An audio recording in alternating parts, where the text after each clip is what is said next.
Welcome to the Axis Strength Training Podcast. I'm your host, Jason Sweet, owner of Axis Strength Training in Johnstown, New York. Our mission is to help 2,000 people in the Fulton, Montgomery County area make health and fitness a lifelong habit so that they can live longer, healthier lives. Today, we're going to go over our question and answer segment, where we have questions from our gym members that I will be answering today. Let's get started. The first question is, what are some tips you can give to help stay disciplined with a diet/healthy eating habits? Well, I recently sent out an email that discussed just this, and I give 3 different avenues to approach this. So the first way to approach this, I said, would be to work on your own self-discipline. So how do you do that?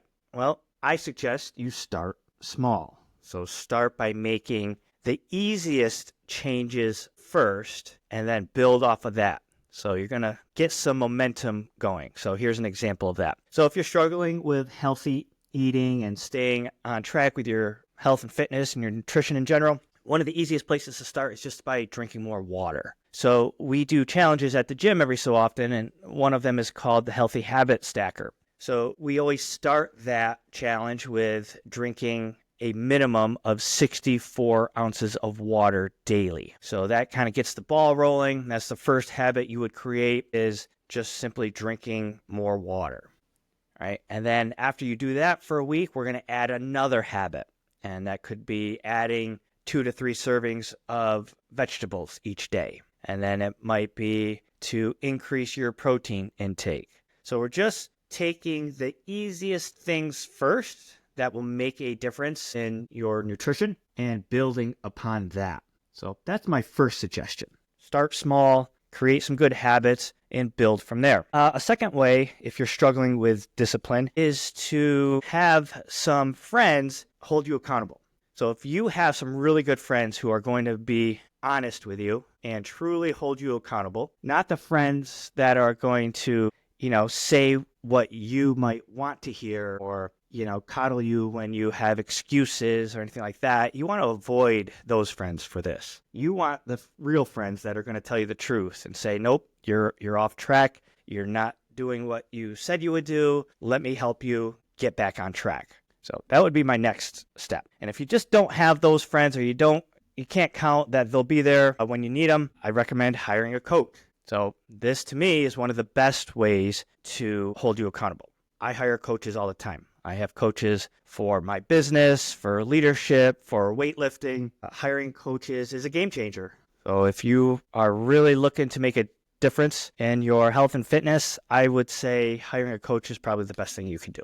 They'll hold you accountable, and you'll know you're doing the right things. You don't have to second guess yourself. You can just follow what they're telling you to do. So those are the 3 things. Start small. If you're going to do it yourself, and develop that self-discipline. If you have a trusted group of friends that can hold you accountable, that would be a great option. And then the best option is hire a coach. They'll hold you accountable, and you'll know you're heading in the right direction. All right, I hope that helped. I'm going to move on to the next question. So the next question is a really good one too. Should we be taking creatine? What are the pros and cons of taking creatine? So I don't think there is any should be taking creatine, but I will say that creatine is probably one of the most researched supplements on the planet. It's a naturally occurring nutrient that has a lot of health benefits. So, I don't want to say you should be taking creatine, but here are some reasons why you might take creatine. It is known for increasing strength and power, especially if you're doing like high intensity exercises or you're an athlete. It definitely helps you get stronger, helps you perform better. Also has performance enhancing for your brain. Like the new studies are coming out where it is very beneficial for your memory and your brain health overall. It definitely helps to enhance muscle growth. It promotes hydration to your muscles, which does lead to increased muscle size and actually helps with faster recovery times. So you can recover a little bit faster and grow your muscles a little bit more if you're taking creatine. See it? I talked about brain function. It does boost brain function, supports cognitive performance. It's safe, well-researched, extensively studied with minimal side effects in healthy people. It may also benefit older adults, helps preserve muscle mass and strength as you age. So if any of those things I just mentioned are appealing to you and what you're looking for and part of your goals, then yes, I would recommend taking creatine. Here are some reasons why you might not want to take creatine. Number one, if you have like kidney problems, any kidney concerns, you're going to want to talk to your doctor before starting creatine. All right. It's rare, but if you do have some issues, pre-existing kidney issues, definitely consult a doctor before starting creatine. Water retention and weight gain. So taking creatine can cause some initial bloating due to increased water in the muscles, because it does draw water to your muscles so they can recover faster and grow.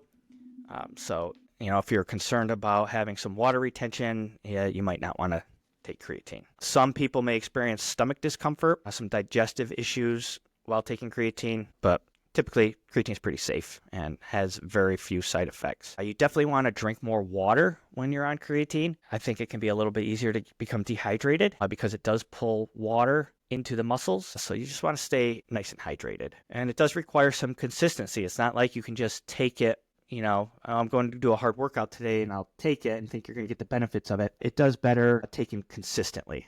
I like one teaspoon a day is plenty. And I know that if you bought creatine, they do have what they call like loading phases on there. My opinion is you do not need to do the loading phase with creatine. You're fine with just a teaspoon a day consistently taken over time. And if you are going to take creatine, I suggest buying just plain creatine monohydrate, just the powder form, nothing mixed in with it. And you can mix that right into your protein shake or water. That way you know that you're getting like a pure form and you're not getting a bunch of sugar and caffeine, what might be mixed into some other products with creatine. So just the regular creatine monohydrate powder would be what I would recommend. So I hope that helped answer a couple questions. I do have more questions, but I'm going to try to keep them to just a couple each time to not overwhelm you. So I hope those answers helped on those two questions. Stay tuned for the next episode where we'll answer more questions. All right, guys, thanks. Have a great day.